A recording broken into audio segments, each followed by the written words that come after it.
पुण्यात मुरलीधर मोहोळ यांच्या कार्यालयाबाहेर इच्छुकांनी मोठी गर्दी केलेली आहे. ज्यांनी ज्यांनी उमेदवारी अर्ज घेतलेले होते ते सगळे या ठिकाणी त्यांना भेटण्यासाठी आलेले आहेत. कारण मुरलीधर मोहोळ यांच्याकडे निवडणूक प्रमुख ही जबाबदारी आहेत आणि त्यामुळे 1 to 1 प्रत्येक इच्छुक उमेदवाराशी ते बोलतायत.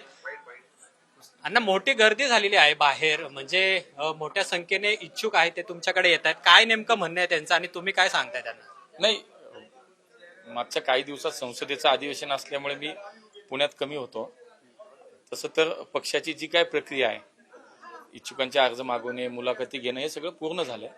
आणि या सगळ्या मधल्या काळात आमच्या सगळ्या कार्यकर्त्यांची एक भावना होती की भेटलं पाहिजे, कुणाची भेट नाही झालेली. आज मी फक्त सगळ्यांना भेटायला आलो. आमची जी प्रक्रिया आहे ती संघटनात्मक रचनेची ती झाली आहे. इथं काही प्रक्रिया नाही. मी फक्त सगळ्यांना आज भेटायला थांबलो. का तर मागच्या 3 आठवडे अधिवेशनामुळे मी पुण्यात आमच्या सगळ्या सहकाऱ्यांना भेटू नाही शकलो.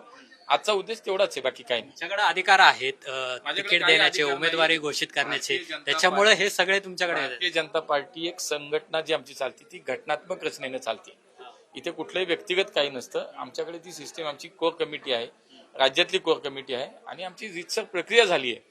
समजा एखाद्या प्रभागामध्ये जर 4 जागा आहेत तर त्या ठिकाणी 50, 60, 70, काही प्रभाग तर आमचे असे आहेत की 90 अर्ज आलेत. त्यामुळे ती प्रक्रिया ती वेगळी आहे. मी फक्त शेवटी संघटना पहिला मानणारा कार्यकर्ता आहे. मी संघटनेत 32 वर्ष काम केलेलं आहे. त्यामुळे मला माझ्या संघटनेतल्या लोकांना भेटायसाठी वेळ हवी होती. मी सगळ्यांना भेटायला थांबलो. इथं कुठली प्रक्रिया तुम्हाला दिसते का? कुठं कागद पेन दिसतो का? काही नाही. जे सगळ्यांना भेटायला आलो. मी काय शब्द देत आहे? काही नाही शब्द.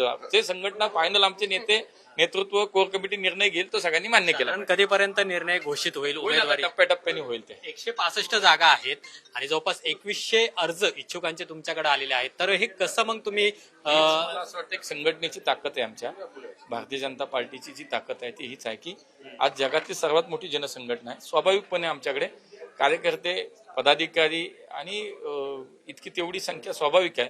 त्यामुळे कुणाला इच्छा वाटणं की मला बाबा निवडणूक लढायची, त्यात गैर काहीच नाहीये.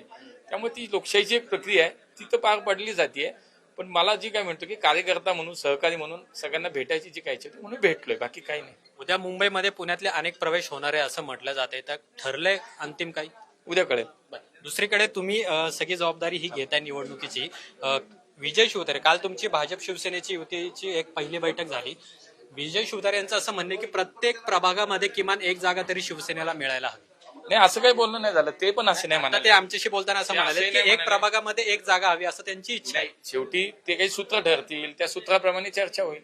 असं काही आता फायनल. आता आमचे 2 लोक, त्यांची 2 लोक सगळं विश्लेषण घेऊन बसतील आणि मग त्याच्यावर पुढची चर्चा होईल. खूप खूप धन्यवाद आमच्याशी बोलल्याबद्दल. तर मुरलीधर मोहोळ यांना भेटण्यासाठी हे सगळे इच्छुक आहेत ते भेटत आहेत आणि त्यामुळे मोठी कसरत आता उमेदवारी देताना या संपूर्ण प्रमुख नेत्यांना करावी लागणार आहे. मुरलीधर मोहोळ हे प्रमुख आहेत आणि त्यामुळे त्यांना भेटण्यासाठी हे सगळे इच्छुक कार्यकर्ते आहेत ते आता गर्दी करू लागलेले आहेत. कॅमेरामन तुषार ननावरेसह अमोल धर्माधिकारी, लोकशाही मराठी, पुणे. लोकशाही मराठी, ऐका, पहा, जागरूक रहा.